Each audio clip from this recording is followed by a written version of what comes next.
Hello everybody, welcome back to another video. I'm hoping you guys are all having a fantastic day. So in today's video, as you can tell by the title, we'll be talking about this very large winter storm that is currently occurring across the United States. Obviously, each varying region, depending on where you live across the United States and southern Canada, will have different impacts from this system. Areas across the west are already done with this. However, currently we do have severe weather that is outbreaking across the deep south. We have a lot of snow and ice on the way for a good portion of the Midwest, and we have some pretty heavy rain that's headed for the northeast and southeastern United States with a continued severe weather threat across the southeast into tomorrow. So this thing is just really getting going, and I'm kind of wanting to show you this. Notice right now what I have pulled up is the precipitation percentage of normal. So this is the amount of forecasted like rainfall or precip, so snowfall and ice as well, that the United States will be getting. And you can see that some areas obviously are zero, so they won't be getting anything in that red, but notice how large that blue spot is, and that isn't snow, but that is the winter storm's footprint of that precipitation. And you can see some areas are going to be seeing 500% anomaly of what they typically see during an average January day. So notice this thing is massive, and that's what I mean by it's large. It's going to be dropping snow in one 4-6 hour interval all the way from Wyoming and into Pennsylvania. It's an impactful system nonetheless.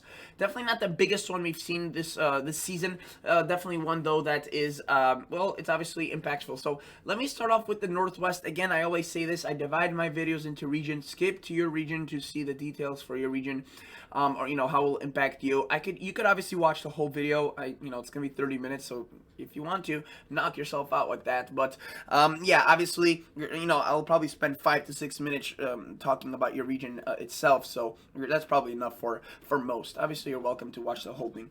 Let's start off across the northwestern United States. So this is an area that, again, already dealt with this system. However, I'm going to be talking about this area for longer than I would typically because, this system passes no more precipitation. The thing is that after the system, which already it's done, the pattern doesn't stop. The west and the southwest are going to be stuck in this incredible, honestly, historic pattern, something I really don't even think happens that often during an El Nino when we, see favorable pattern for heavy rain across the west. This is occurring in the La Nina, which makes it all the more bizarre, and some of the model runs are just showing truly historic amounts of precipitation for the west. I mean, incredible amounts. Yeah, I'm lost for words, to be honest, because I'll show you that in the long range. However, notice that the northwest, what I'm trying to get at here is that you guys, while you're done with this system, notice that we do have some snow creeping in as early as tonight across Nevada, California, and Oregon. It is actually occurring right now across the west. You can see this precipitation swath is occurring across California and Nevada. So that is, obviously not really the northwest, but moving into Washington, we also have a little bit of rain, and that feature will be bringing some more precipitation into Oregon and Washington as we head into the nighttime. So do note that that is definitely something we have to watch for. Notice Wyoming, Colorado, you guys are mainly done with this snowfall. Denver will be picking up a few inches of snow still from the system that we're still talking about. But for the Northwest, as I mentioned, I want to mainly focus on different storm systems as they're not gonna stop coming in. Notice we have a large band of precipitation that arrives tomorrow later in the afternoon. Again, nothing incredible though. Some snow and rain will be occurring, especially near the coastal areas of Oregon, Northern California, and Washington, potentially spreading into Idaho and into interior portions of Oregon and Washington. And Idaho, you can see right there.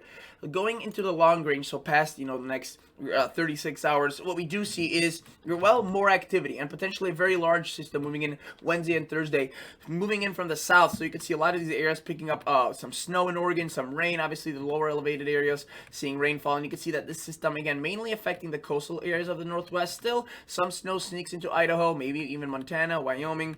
And the thing is that these systems are going to be so frequent that they kind of start to blend. At this point, you can see this is a separate one. So basically, if you live across this region, British Columbia, Saskatchewan as well included in here, and really anywhere west of western Montana and western Wyoming, you guys will be continuing to see tons of precipitation. It will vary depending on how much cold air there is, or with some systems you may see snow, with others you may see a little bit more rain, but it's going to be essentially non-stop. Again, Montana, Wyoming, especially eastern areas of those states, aren't going to be seeing as much. However, you still will definitely pick up some. It just won't be as legendary as what the coastal states will be picking up. Look at the total snowfall just through this time. Notice obviously the snow was is rather limited for these areas. It's still there, but it's limited. Coastal areas, yeah, it's abundant. It's very abundant. The mountain ranges are really gonna benefit from this, and I'm sure there are a lot of ski enthusiasts that are watching this across these areas that are pretty happy with this snowpack right now. It's already pretty above average, and that's just gonna continue to add on to that. Total accumulated precipitation, so rain and snow combined into a preset map. You can see again the coastal areas being targeted pretty heavily in this latest GFS model run, just showing ridiculous. I mean, nothing short of ridiculous amounts of rain for Northern California there. That is definitely something I wanted to show you there. So that is the Northwest forecast. Just like the Northwest, the Southwest is mainly done with the system. It's already wrapped up for you guys. But again, as I said, for the folks across the Northwest, the pattern is going to be so active that you guys across California right now are already dealing with another system. So cities like Reno, Nevada, Oroville, Sacramento, San Francisco, into Los Angeles, Santa Barbara, you guys are already seeing precipitation from a separate wave. So notice this is adding more mountain snow. And you guys will continue seeing this occur into tomorrow. You can see that wave kind of still there, but it starts petering out. By Tuesday, we see that snow and rain moving into Arizona, Utah, Colorado, New Mexico. And then you can see that there's a little bit of a break on Tuesday. However, by Wednesday and into Thursday, we have another massive system moving in. Tons of precip, tons of snow.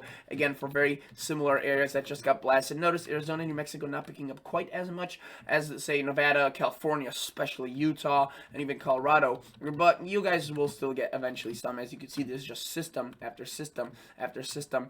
And yeah, the latest GFS model run really shows an incredible amount of precipitation in the long run for you guys here, especially for California. I mean, that is nothing shy of concerning.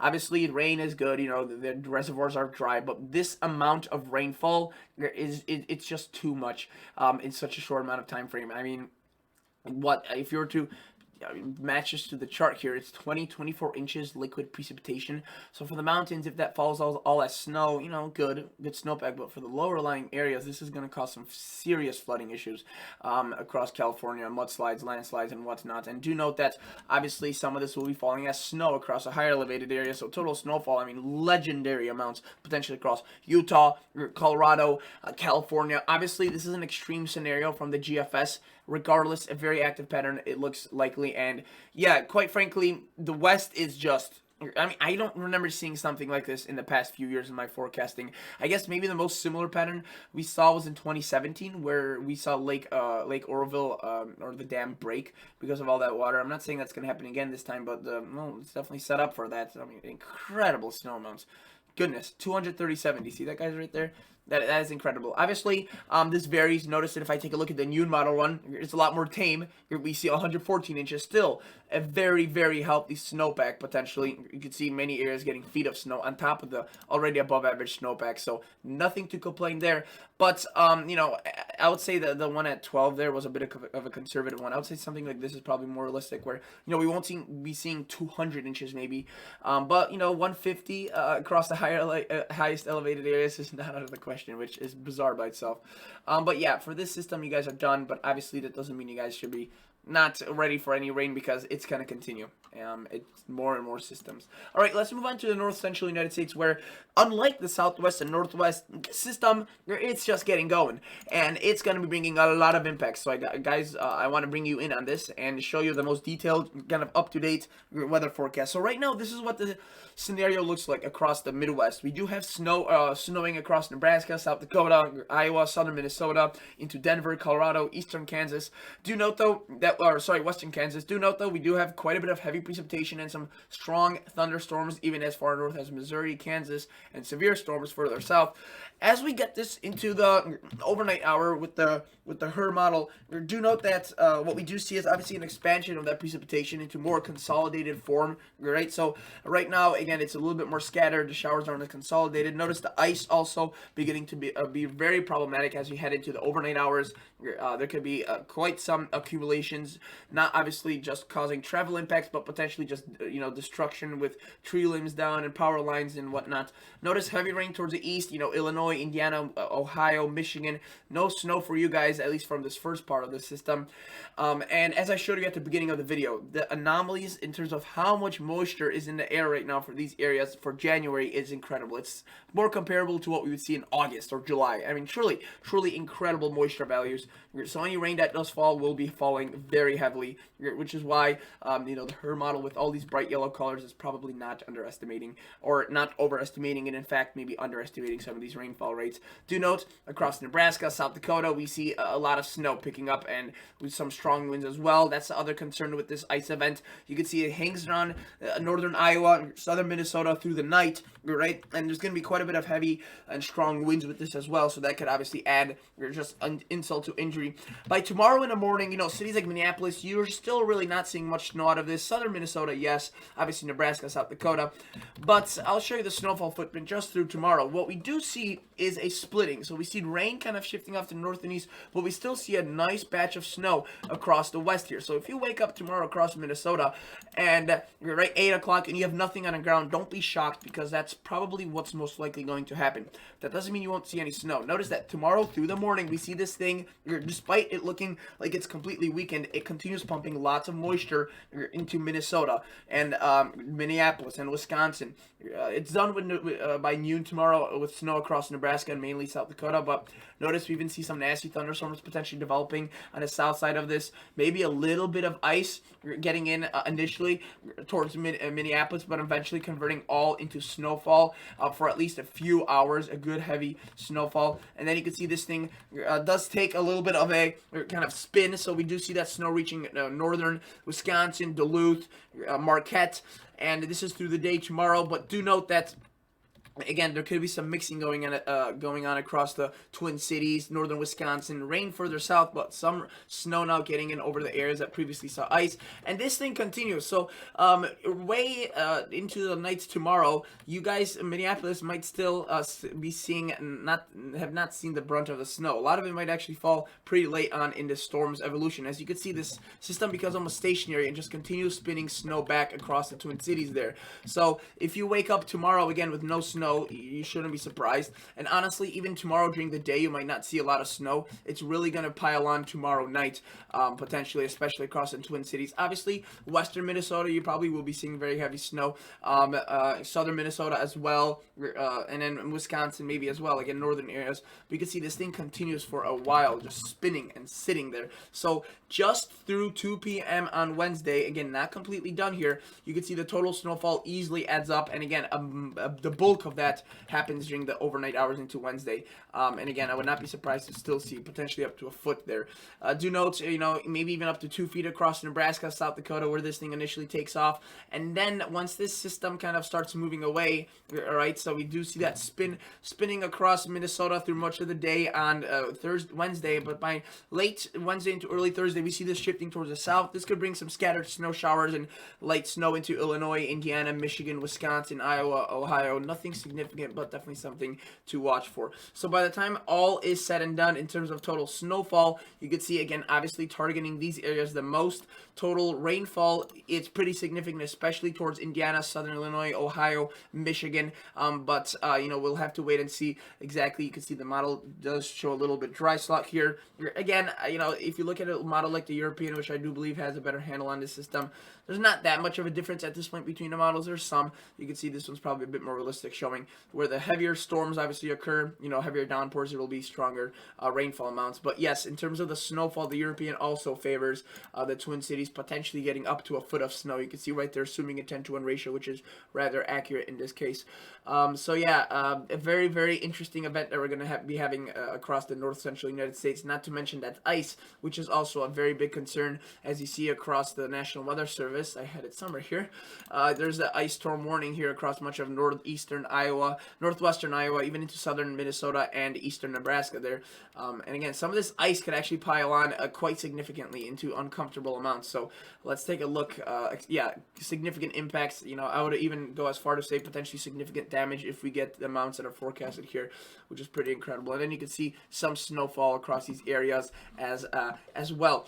Let's move on now and talk about the south central United States. This is an area that by tomorrow you guys will be done with this, but right now you guys are having a heck of an event. Obviously large storms and whatnot. A severe weather threat is definitely ongoing right now, but it's going to intensify throughout the night. So if you're obviously watching from this area, stay tuned to your local National Weather Service and streamers like weather YouTubers like Ryan Holyall. He's doing a live stream about the severe weather. He does a great job doing that. You guys all know that, so I recommend recommend go check him out. Just type in Ryan Hall on YouTube and you'll find him. Does a wonderful job with those events. But let's take a look at the HERB model and time this out hour by hour for you. Again, today's the worst day. Right now, obviously, there's storms, but you can see that they become a lot more linear into the overnight hours. Potentially, you can see many areas getting hit by several waves across Arkansas, Missouri. Again, western Texas, western Oklahoma, western Kansas. You guys are done. You guys didn't really even see anything. It's mainly east of there where we start seeing those big storms. Dallas, Fort Worth, northern Louisiana, southern Arkansas, into eastern Mississippi, getting in on the overnight hours. You can see this becomes slower moving, but very heavy rainfall rates. But obviously, tornadoes, wind, and hail is obviously also a concern. And notice that even into tomorrow, most of the area will be cleared out by midday, 1 p.m., 2 p.m., 3 p.m. Still, Louisiana, Mississippi, again, western Tennessee, Kentucky, you guys could still be getting in on some of those thunderstorms as this cold front re-intensifies right there, boom, into tomorrow during the late afternoon. So by the time this is all said and done for the South Central United States, we can be looking at total total accumulated precipitation amounts ranging anywhere from 2 to 7 inches of rain. Again, if you have several storms riding over one single area multiple times, as you can see, this advertises potentially for Arkansas, we could be seeing, again, easily flooding concerns, flooding issues, which is why the National Weather Service, if you look at their map, there is a flood watch. There's flash flood warnings already going on, and again, it's just getting started. So this thing is obviously a pretty big concern. So again, stay tuned to your local National Weather Service as this event is just starting to get going. Notice enhanced today, again, mainly targeting here to the South Central United States. It includes large cities: Memphis, Shreveport, Little Rock, Houston, Dallas, and that's light. Biggest threat is not tornadoes, but the wind. But the tornadoes are definitely still a sizable threat, and there definitely will be some, hopefully just not many and not dangerous. And tomorrow, you can see that shift mainly east of the South Central United States, still affecting portions of Louisiana there with an enhanced. Let's move on to the Northeast, as this is another area that is going to be getting impacted by this system in several ways. So let's go to the GFS, as this is a little bit longer range out, and this system, it's going to come in several ways for the Northeast. So again, the first batch of rainfall seems to be coming into the Northeast tomorrow during kind of the midday hours. Again, pretty heavy rainfall occurring across much of the Northeast. Again, it may not reach all areas. You can see kind of peters out. We do see a resurgence of precipitation, not through Wednesday, but late Wednesday into Thursday. Some of that will convert into snow, especially across northern areas into southern Canada and potentially Maine, New Hampshire, some ice. And then this is where models, if you recall, are getting a little bit icky. We potentially see some sort of a storm development, but not all models agree on this. You can see the GFS through the day on Friday and late Thursday show some snow across Vermont, New Hampshire, New England. Whether or not that happens, we'll have to wait and see, but it does appear to remain light in terms of total accumulation amounts. Regardless, so taking a look at the rainfall, though, you can see will be pretty significant. Again, avoiding mainly, you can see Chesapeake Bay there, not really seeing much. It's kind of this interior portion that could see up to 1 to 2 inches of rainfall. Again, that's quite a bit, especially if we do see that's occurring across areas that have that heavy snowfall, snowpack from the Buffalo, where you have a bunch of snow from those lake effect events. That will obviously add concerns. You could see the European general agreement there, and in terms of total snowfall, even if we do see that system develop, again, the amounts should stay weak. But, 3 to 4 inches would still be something. And again, a lot of this, the 8, 9, 10 showing across these areas, that's overdone. That shows ice. That's not going to happen. A realistic scenario would be looking more at the European model, which I believe the European actually pumps out a little bit more snow for those areas, but you can still see it's more realistic. Maybe some cities getting here up to 4 to 3 inches, and that's still, we'll have to wait and see how this system unfolds. So, again, nothing too incredibly large for the Northeast in terms of snow or rain, but still a system nonetheless. Southeastern United States, the last region I want to go over here.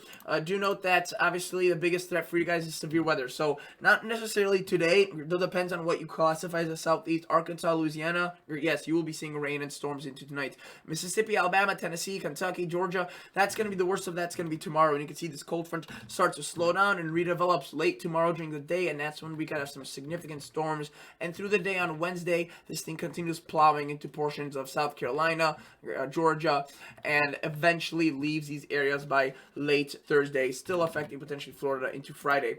Total rainfall out of this, again, pretty significant, especially where we see that cold front stall out and reform into a new band. Looking at the Storm Prediction Center, you can see it's targeting mainly southern Mississippi, Louisiana, and southern Alabama with that enhanced, and there's a slight risk for a large area of Tennessee, all of Alabama, a good chunk of their eastern Georgia, almost all of Mississippi, and a good chunk of Louisiana. Again, the biggest threat here would be tornadoes, and the wind and hail being kind of secondary threats. So yeah, definitely the tornado is the one that prompted that enhanced outlook. So that's definitely something we will have to watch for. And you can see large cities here: Baton Rouge, Montgomery, Gulfport, and Nashville, Tennessee. Slightly less again for maybe the tornado threats. For areas further north, still though some nasty hail and strong winds could occur there. So that's definitely something I want to keep you guys updated with. Looking at the long range now in terms of the United States, you know, what's to come for the rest of the forecasting period. We see more of a quiet pattern, so no big storms for the majority of the U.S. I say majority because the West and Northwest will continue to get hammered by storms, incredible events one after the other. And what happens elsewhere, maybe some big systems you could see breaking through there. We'll have to wait and see. The models are in extreme disagreement, to say the least, even amongst themselves. And even if you look at the same model just a few hours later, it shows completely different things. So we'll have to wait and see. For now, that is basically it, guys. Thank you so much for watching. I'll catch you all in the next episode. See ya. Bye.